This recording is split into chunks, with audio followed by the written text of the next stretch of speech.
ரிஷபராசியை சேர்ந்த அனைவருக்கும் வணக்கம் நண்பர்களே.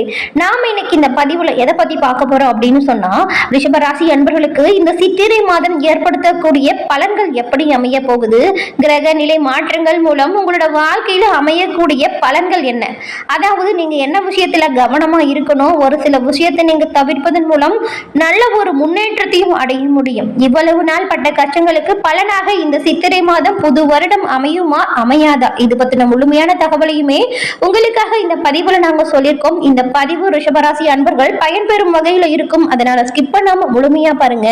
நீங்க இப்பதான் ஃபர்ஸ்ட் டைம் நம்மளோட சேனலை பாக்குறவங்களா இருந்தா மறக்காம சப்ஸ்கிரைப் பண்ணி வச்சுக்கோங்க.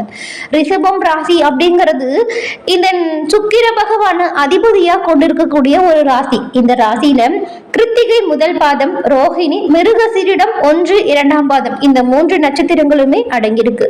ரிஷப ராசியில பிறந்தவங்க எப்பொழுதுமே மற்றவங்களோட இவங்களோட செயல்கள் அப்படிங்கிறது கவரக்கூடிய வகையில இருக்கும். ரொம்பவுமே கம்பீரமான தோற்றம் ரிஷபராசி அன்பர்களுக்கு இருக்கும். அதே போல ரொம்பவுமே இயற்கையிலேயே இந்த நபர்கள் எப்படின்னு பார்த்தா ரொம்பவும் சாதுவாகவும் மிகவும் அமைதியான குணமும் இருக்கும். ஆனா அதுலயுமே ஒரு கம்பீரம் நிறைந்துதாங்க இருக்கும். அதே போல ரிஷபராசி அன்பர்கள் சண்டை அப்படின்னு ஒண்ணு வந்துச்சுன்னா அதுல இவங்களை வீழ்த்துவது கொஞ்சம் கடினம் தாங்க. அதே போல இவங்களை நம்பி எந்த விஷயத்தை ஒப்படைச்சாலுமே அதுல ஒரு தனி அக்கறை பொறுப்போட செயல்படக்கூடியவங்களா இருப்பாங்க. ரிஷபராசியில பிறந்தவங்களுக்கு சுயநலமா இருக்கிறது பிடிக்கவே பிடிக்காது. இதனாலேயே இவங்க நிறைய விஷயத்தை இவங்களோட வாழ்க்கையில இழந்திருப்பாங்க. எல்லோருமே நம்மவங்க தான் அப்படிங்கிற ஒரு எண்ணம் இருக்கும். இதனாலேயே சுத்தி இருக்கக்கூடிய யாருக்குமே ஏதாவது ஒரு பிரச்சனைன்னு வந்தா கூட முதல்ல உங்களை தான் தேடி வருவாங்க. அதற்கான தீர்வு என்ன அப்படிங்கறத உங்ககிட்ட தான் வந்து கேட்பாங்க. இவ்வளவு சிறப்பான குணம் படைத்திருக்கக்கூடிய ரிஷபராசி அன்பர்கள் இந்த அமாவாசையில ரொம்பவுமே கவனமா இருக்கணும். அதுவும் ஒரு சில பரிகாரம் செய்வதன் மூலம் அந்த பிரச்சனையிலிருந்து நீங்க எளிதில் விடுபட்டு வர முடியும். அது என்ன விஷயம் அப்படிங்கிறதுமே நம்மளோட வீடியோவில் உங்களுக்காக பதிவு செஞ்சிருக்கோம். தொடர்ந்து பாருங்க. இந்த நீங்க என்ன அப்படின்னு தெரிஞ்சுக்கிட்டு அதை செய்வதன் மூலம் நன்மையை பெற முடியும். ரிஷபராசி அன்பர்கள் அதிபதி சுக்கிர பகவான் அப்படிங்கிறதுனால உங்களுடைய ராசிக்கு அதிபதிக்கு தெய்வம் யாருன்னு பார்த்தா மகாலட்சுமி தாயார். இந்த ராசிக்காரங்க வெள்ளிக்கிழமையில மகாலட்சுமி அன்னையை வழிபட்டு வருவதன் மூலம் சுக்கிர யோகம் உங்களுக்கு கிடைக்கும். இந்த சுக்கிர யோகம் அப்படிங்கிறது என்னன்னு பாத்தீங்கன்னா, உங்களோட வாழ்க்கையில நீங்க என்ன ஒரு விஷயத்த, அதாவது நீங்க எப்படியெல்லாம் முன்னேறணும் அப்படிங்கிற ஒரு கனவு கொண்டு வச்சிருக்கீங்களோ அந்த கனவுகளை நனவாக்கக்கூடிய யோகத்தை கொடுக்கக்கூடிய அமைப்பு. உங்களுக்கு சுக்கிர பகவான் பிடிக்கும் என்றாலும் சுக்கிர பகவானை போற்றி அப்படின்ற பதிவை 3 முறை பதிவிடவும் செய்யுங்க. நீங்க நினைக்கிற நல்ல விஷயங்கள் கூடிய விரைவில் நடக்கும். மகாலட்சுமி அன்னையின் பரிபூரண அருளும் கிடைக்க சுக்கிர தேவனின் வழிபாடு ரொம்பவுமே சிறப்பு. அதே போல வெள்ளிக்கிழமையில மகாலட்சுமி அன்னையின் வழிபாடு உங்களுக்கு பண பற்றாக்குறை வராம பண நஷ்டமும் கஷ்டங்களிலிருந்து விடுபடவும் ஒரு சிறப்பான வழிபாடு. உங்களுக்கு மகாலட்சுமி அன்னை பிடிக்கும் என்றாலும் மகாலட்சுமி தாய்க்கு போற்றி அப்படிங்கிற மந்திரத்தை 3 முறை பதிவிடவும் செய்யுங்க. இந்த ரிஷபராசி அன்பர்களுக்கு இந்த மாதத்தின் கிரக நிலைகளால் ஏற்படக்கூடிய பலன்கள் எப்படி அமைஞ்சிருக்கு அப்படிங்கிறத நம்ம தொடர்ந்து பார்க்கலாம்.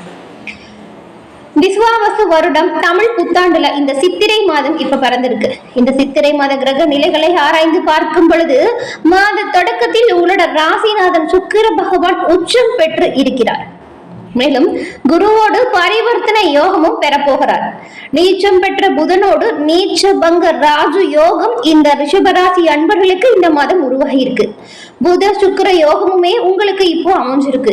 இதன் மூலம் என்ன மாதிரியான விஷயங்கள் நடக்கும் அப்படின்னு பார்த்தா, இதுக்கு முன்னாடி நிறைய விஷயத்துல பின்னடைவு, எந்த ஒரு விஷயத்த செஞ்சாலுமே அதுல ஒரு காலதாமதம், அதே போல மற்றவங்களை நம்பி நிறைய விஷயத்துல ஏமாந்துருப்பீங்க. இதுல எப்படா முன்னேற்றம் வரும் அப்படிங்கிற ஒரு நிலைமையில நீங்க இப்ப இருப்பீங்க. இருந்த கஷ்டங்கள் தீர்ந்தாலே போதும், புது கஷ்டம் எது வேண்டாம் அப்படின்னு நினைச்சிருக்கக்கூடிய நிலையில இந்த சித்திரை மாதம் ரிஷபராசி அன்பர்களுக்கு இந்த நீச்சபங்க ராஜயோகம் நடக்குது. அதே போல புத சுக்கிர யோகமும் நடக்குது. இதன் மூலம் இதுவரைக்கும் இருக்கக்கூடிய அனைத்து மனக்கவலைகள் மாறும், பண கவலைகள் தீரும். புதிய முயற்சிகள் எல்லாமே உங்களுக்கு வெற்றி பெறக்கூடிய யோகத்தை கொடுக்கும். அதே போல அடுத்தவங்களோட நலன் கருதி நீங்க எடுக்கக்கூடிய முயற்சிகள் அனைத்திலுமே நல்ல ஒரு ஆதாயம் உண்டாகும். நினைத்த காரியங்கள் ஒவ்வொன்றா நடக்கக்கூடிய நேரம் தாங்க உங்களுக்கு இந்த சித்திரை மாதம். அது மட்டும் இல்லாம உரிய ஸ்தானத்தில் சூரியன் இருக்கிறதுனால அவ்வப்போது சின்ன சின்ன மருத்துவ செலவுகள் வரலாம். அதனால உடல் ஆரோக்கியத்துல நீங்க கொஞ்சம் கவனம் செலுத்துறது நல்லது. உங்களோட ராசியில் சஞ்சரிக்கும் குரு பகவான் லாபஸ்தானத்தில் உச்சம் பெற்று சுக்கிர பகவானோடு பரிவர்த்தனை செய்யும் பொழுது யோகம் உண்டாகும். இந்த யோகம் அப்படிங்கிறது என்ன மாதிரியான விஷயத்தை கொடுக்கும் அப்படின்னு பார்த்தா, தொட்டது எல்லாமே துலங்கும். உங்களோட தொழில நல்ல ஒரு முன்னேற்றம் வரும். உங்களுடைய வாழ்க்கை துணைக்குமே வேலை கிடைத்து வருமானம் 2 மடங்காக வந்து சேரும். இதுவரைக்கும் கடுமையாக முயற்சித்து முடியாத காரியத்தை கூட இப்பொழுது நீங்க ரொம்பவுமே எளிமையாகவும், அது மட்டும் இல்லாம ரொம்பவுமே துரிதமாகவும் முடிச்சு காட்ட போறீங்க. தன வரவு உங்களுக்கு திருப்தி தரும் வகையில் அமையும்.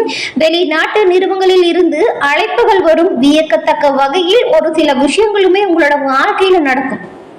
இதுவரைக்கும் நீங்க மற்றவங்களுக்கு செஞ்ச நன்மையின் விளைவாகவே பல நன்மைகளுமே வந்து சேரும். உங்க வீட்டுல இருக்கிறவங்க கூட திட்டிருப்பாங்க நிறைய விஷயத்துல, மத்தவங்களுக்கு எல்லாம் இப்படி நல்லது செய்யறிய, உனக்கு யார் என்ன நல்லது பண்றாங்க அப்படின்னு சொல்லியிருப்பாங்க. ஆனா எந்த ஒரு பிரயோஜனமே எதிர்பார்க்காம மத்தவங்களுக்கு உதவக்கூடியவங்க தாங்க இந்த ரிஷபம் ராசியை சேர்ந்த நீங்க. அதற்கான ஒவ்வொரு நன்மையுமே இனி வரக்கூடிய காலகட்டத்தில் நீங்க அடைய போறீங்க. சித்திரை வந்துட்டு கும்ப ராசியில் ராகுவும் சிம்ம ராசியில் கேதுவும் சஞ்சாரம் செய்ய போறாங்க. இதன் விளைவா உங்களுக்கு தொழில் வளம் சிறப்பாக அமையும். பழைய நிறுவனத்தை கொடுத்துட்டு புதிய தொழில் தொடங்கும் முயற்சியில நீங்க ஆர்வம் காட்ட போறீங்க. அது மட்டும் இல்லாம வாடகை கட்டிடத்தில் நடைபெற்று கொண்டிருந்த தொழிலை விட்டுட்டு சொந்த கட்டிடத்திற்கு நீங்க உங்களோட தொழிலை மாற்றக்கூடிய வாய்ப்பும் அமையும். உத்தியோகத்தில் இருக்கக்கூடியவங்களுக்கு எல்லாமே விருப்ப ஓய்வு பெற்றுக்கொண்டு வெளியில் வந்து சுய தொழில் தொடங்கி அதற்கான முயற்சியில் ஈடுபட்டு நல்ல ஒரு முன்னேற்றத்தையுமே பெறுவீங்க. நல்ல ஒரு ஆர்வமா செயல்படுவீங்க. சுகஸ்தான கேதுவின் பலத்தால் ஆரோக்கியத்துல மட்டும் அவ்வப்போது சின்ன சின்ன தொல்லைகளும் மருத்துவ செலவுகளும் வரலாம். கவனமா இருக்கணும். உடல் ஆரோக்கியத்தை பொறுத்த வரைக்கும் பயணம் அதிகமா இருக்கும். இதன் காரணமா கொஞ்சம் உடல் அசதிகள் இருக்கும். காலம் தாழ்ந்து சாப்பிடுறது மாதிரியான சூழ்நிலை வரலாம். இந்த காலகட்டத்துல சர்வ கிரகங்களுக்குரிய ஆலயங்களுக்கு செல்வது யோக பலத்தை பெற்றுக் கொடுக்கும். சித்திரை மாதம் மேச ராசிக்கு புதன் பகவான் வரும் பொழுது அங்குள்ள சூரியனோடு இணைந்து உங்களுக்கு புத ஆதித்ய யோகத்தையுமே உருவாக்கி தர போறாங்க. இது உங்களோட ராசிக்கு 12ஆம் இடத்துல வருவதனால் மறைந்த புதனால் நிறைந்த தனலாபம் கிடைக்கும் அப்படிங்கிற ஒரு வாக்கு இருக்கு. இதன்படி பார்த்தா உங்களுக்கு வருமானம் அதிகரிக்கக்கூடிய யோகம் உண்டாகும். 2 மடங்கு செலவும் வரலாம். கவனமா இருக்கணும் எல்லா விஷயத்திலுமே. குடும்ப பிரச்சனைகள் வரலாம். கொஞ்சம் விட்டு கொடுத்தும் அனுசரிச்சும் போகணும்.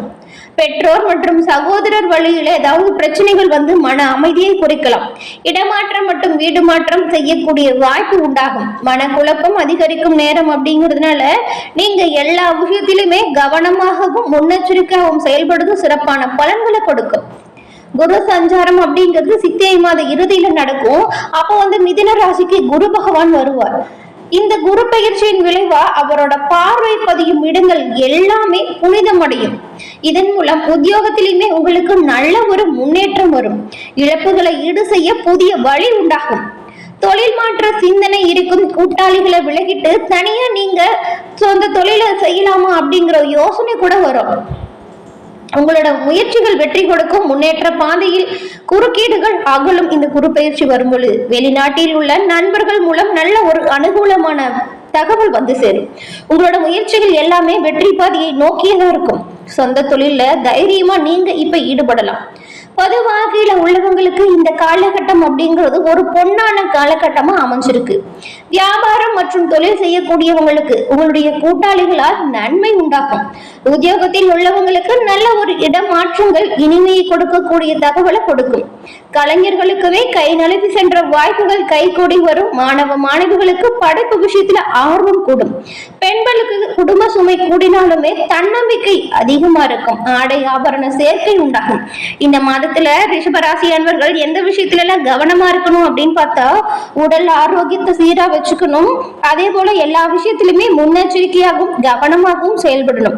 3ஆம் நபரின் தலையீட்டு எந்த ஒரு விஷயத்திலுமே இருக்கவே கூடாது. தொழில் மற்றும் குடும்ப விஷயமா இருந்தாலும் 3ஆம் நபரின் தலையிட்டால் பல பிரச்சனைகளும் பின்னடைவுகளும் வரலாம். அதனால் நீங்க கவனமா இருக்கணும். இந்த விஷயத்தை பின்பற்றினாலே சிறப்பான முன்னேற்றத்தை நீங்க பெற முடியும். என்ன ரிஷபராசி என்பர்களே, இந்த பதிவு நீங்க பயன்பெறும் வகையில் அமைச்சிருக்குங்க. மேலும் இந்த பதிவு பிடிச்சிருந்தா லைக் பண்ணுங்க. உங்களோட நண்பர்கள் வீட்டுல மற்றவங்க யாராவது ரிஷபராசி அன்பர்களா இருந்தா அவங்களுக்குமே இந்த பதிவு ஷேர் பண்ணுங்க. அவங்களும் பார்த்து பயன்பெறும் வகையில் அமையட்டும். நீங்க இப்பதான் ஃபர்ஸ்ட் டைம் நம்மளோட சேனலை பாக்குறவங்களா இருந்தா மறக்காம சப்ஸ்கிரைப் பண்ணி வச்சு கூட வர பெல் ஐகானை கிளிக் பண்ணி வச்சுக்கோங்க. அப்பதான் நாங்க போடுற பதிவுகள் உடனுக்குடன் நோட்டிபிகேஷன் மூலம் உங்களை வந்தடையும் அப்படிங்கறத தெரிவிச்சுக்கிறோம். தொடர்ந்து பார்த்தமைக்கு நன்றி நண்பர்களே. நன்றி, வணக்கம்.